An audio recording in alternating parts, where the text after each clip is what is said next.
محبتیں پھیلاؤ، لیکن مسلک کو چھوڑنا نہیں ہے.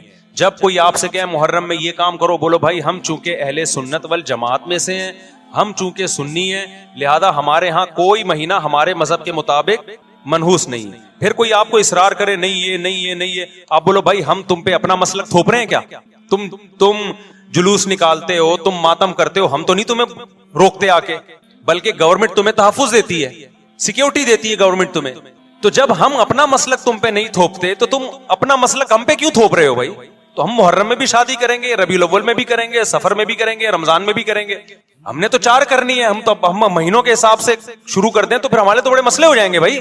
سمجھ میں آ رہی بات کہ نہیں آ رہی؟ حضرت جعفر طیار اہل بیت میں سے تھے، کتنی زوجات تھیں؟ 4 تھیں. حضرت علی کی کتنی تھیں ایک وقت میں؟ حضرت فاطمہ کے دنیا سے جانے کے بعد 4 تھیں. یہ بھی ہے سنت میں، نکاح کو فروغ دو، یہ اہل بیت کا طریقہ ہے تاکہ سوسائٹی میں زنا کم ہو، بیوہ طلاق یافتہ عورتوں کو ٹھکانہ ملے. خیر، تو اب میں بات سمیٹ کے ختم کر رہا ہوں. لوگ کہتے ہیں محرم میں ہم نکاح کیوں کریں بھائی؟ فرض واجب تو نہیں ہے نا، چلو حرام نہیں ہے لیکن فرض بھی تو نہیں ہے نا. لوگ یہ بھی کہتے ہیں. دیکھو، جب قرآن نے کسی چیز کو حلال قرار دیا ہو نا تو قرآن اس کو پسند نہیں کرتا کہ آپ عملاً اس کو حرام کر دو. دیکھو مشرکین مکہ کیا کرتے تھے؟ بتوں کے نام پہ جانور چھوڑتے تھے، پھر ان کا گوشت نہیں کھاتے تھے. اللہ نے فرمایا کہ تم نے خدا کی حلال کردہ چیز کو کیسے حرام کر دیا تم نے؟ نبی صلی اللہ علیہ وسلم نے قسم اٹھائی میں شہد نہیں کھاؤں گا. آپ نے فرمایا لما تحرم ما احل اللہ لک، اے نبی جو چیز اللہ نے آپ کے لیے حلال کر دی آپ کیسے اپنے اوپر حرام کر رہے ہیں؟ اس سے پتہ چلتا ہے کہ اگر آپ محرم میں نکاح کرنا چاہتے ہیں لیکن آپ یہ سوچ کے ڈیلے کر دیتے ہیں کہ بھائی اس مہینے میں لوگ نکاح کو برا سمجھتے ہیں، تو یہ ڈیلے کرنا آپ کے لیے ناجائز ہوگا. کیونکہ لما تحرم ما احل اللہ لک، اللہ نے جس چیز کو تمہارے لیے حلال کیا تم نے کس دلیل کی بیس کے پر اپنے اوپر پابندی لگائی ہے اس پر؟ ایک تو ہے نا کسی کو شادی کا خیال ہی سفر میں آ رہا ہے، ربیع الاول میں آ رہا ہے، وہ تو ایک الگ بات ہے، لیکن اس کا نکاح محرم میں ہونا تھا، صرف محرم کی وجہ سے وہ ڈیلے کر رہا ہے کہ جی میں ربیع الاول میں لے کے جاؤں گا. یہ ڈیلے کرنا قرآن و سنت پہ زیادتی ہے یا نہیں ہے؟ یہ اللہ کے حلال کو عملاً حرام کرنا ہے یا نہیں ہے؟ نہیں ہے یہ بات سمجھ میں. پھر اگر کوئی شیعہ آپ سے کہتا ہے کہ بھئی آپ ہمیں چھیڑنے کے لیے یہ کام کر رہے ہو، آپ بولو نہیں بھائی ہم آپ کو چھیڑنے کے لیے نہیں کر رہے، آپ کا مسلک ہے آپ اس پر عمل کریں، ہمیں اس پہ کوئی اعتراض نہیں ہے. لیکن ہم کس کے پر عمل کریں گے؟ ہم اہل سنت والجماعت ہیں. کتنے صحابہ ہیں، خود نبی کی نکاح محرم میں ہوا ہے. اور ویسے بھی ہمارے ہاں شہادت ایک منحوس عمل نہیں ہے، شہادت ایک مبارک عمل ہے. 10 محرم پہلے سے فضیلت والا دن تھا، محرم پہلے سے فضیلت والا مہینہ تھا. حسین ابن علی کی شہادت سے اس مہینے کے تقدس کو 4 چاند لگ گئے اور مقدس ہو گیا یہ مہینہ. یہ کیسی بات ہے جو شہادت کا دن ہو ہم اس کو منحوس قرار دے دیں؟ بھائی ہمارا یہ جگرا نہیں ہے. سمجھتے ہو کہ نہیں سمجھتے ہو؟ تو اس لیے محرم میں اگر کسی نے نکاح کرنا ہے اس کو ڈیلے مت کرو میرے بھائی. لوگ کہتے ہیں فرض تو نہیں ہے نا، آپ اگر اس کے نحوست منحوس ہونے کی وجہ سے ڈیلے کر رہے ہو تو پھر آپ پہ فرض ہوگا کرنا. کیوں؟ اس آیت کی روشنی میں لما تحرم ما احل اللہ لک، اے نبی جس چیز کو اللہ نے حلال قرار دیا آپ کس دلیل کی بیس پہ اس کو اپنے اوپر حرام کرتے ہیں؟ سمجھتے ہو کہ نہیں سمجھتے؟ تو اسی طرح یہ جو باقی کام محرم میں ہو رہے ہیں، مرثیے سن رہے ہیں لوگ، نوحے سن رہے ہیں، رکشے والوں نے بھی لگائے ہوئے ہیں، تو بھائی شیعہ حضرات کا مسئلہ کہ ان کو کرنے دو، آپ یہ عمل مت کرو. اگر آپ سنی ہو تو پھر اہل سنت والجماعت کے ہاں میتوں پہ رونے کے مرثیے یہ جائز نہیں ہے، کیونکہ اس سے غم بڑھتا ہے. ہمارے نبی نے جعفر طیار رضی اللہ عنہ کی زوجہ کو، جن کا حقیقی غم تھا اس وقت، ان کو نہیں رونے دیا، تو ہمیں کیسے آپ صلی اللہ علیہ وسلم چیخو پکار کی اجازت دیں گے؟ اسی طرح محرم میں سبیلیں لگانا، اس کی بھی کوئی دلیل نہیں ہے. سیدنا حسین ابن علی تو پیاس ظلم سے شہید ہوئے. وہ ایک طرف آپ کہتے ہیں وہ پیاسے تھے ان کو پانی نہیں ملا، دوسری طرف آپ اس دن میں لوگوں کو پانی پلا رہے ہیں، تو اس کی لاجک بھی نہیں بنتی کوئی. اسلام نے 10 محرم کو روزے کا دن قرار دیا، روزہ اور سبیل جمع نہیں ہو سکتے. سمجھتے ہو کہ نہیں سمجھتے؟ آپ کہہ سکتے ہیں کسی کو پانی پلانے پر کون پابندی لگا سکتا ہے؟ پانی پلاؤ بھائی پورے سال، اسپیسیفک ان دنوں میں کیوں پلا رہے ہیں آپ؟ تو جو شیعہ حضرات ہیں ان کا مسلک ہے، ان کو کرنے دیں. میں بار بار اس لیے کہہ رہا ہوں ایسا نہ ہو چھیڑ چھاڑ شروع کر دے جا کے. پہلے ہی ملک میں لڑائیاں بہت ہو رہی ہیں، دوبارہ ایک نئی جا کے بتا یہاں بھی سبیل لگی ہوئی ہے، جا کے ان کو چھیڑنا شروع کر دو. سبیل کیوں لگا؟ چھیڑنے کی اجازت نہیں ہے کسی کو. آپ نہ لگائیں نہ پیئیں، بولے بھائی ہمارے لیے محرم ایسا ہے جیسے دوسرے مہینے ہوتے ہیں. 4 مہینے محترم ہے، محرم، رجب، ذی قعدہ، ذی الحجہ. تو جتنا ذی قعدہ ذی الحجہ ہے اتنا ہی محرم اور رجب ہے. تو جیسے ان مہینوں میں نارمل رہتے ہو ان میں بھی ہم نے ایسے ہی رہنا ہے. سمجھتے ہو کہ نہیں سمجھتے ہو؟ اور حلیم کی دیگیں مت پکاؤ محرم کی راتوں میں. حلیم کھا سکتے ہو جب چاہو اس خاص ان دنوں میں, اور ویسے بھی جو لوگ پوری رات حلیم کے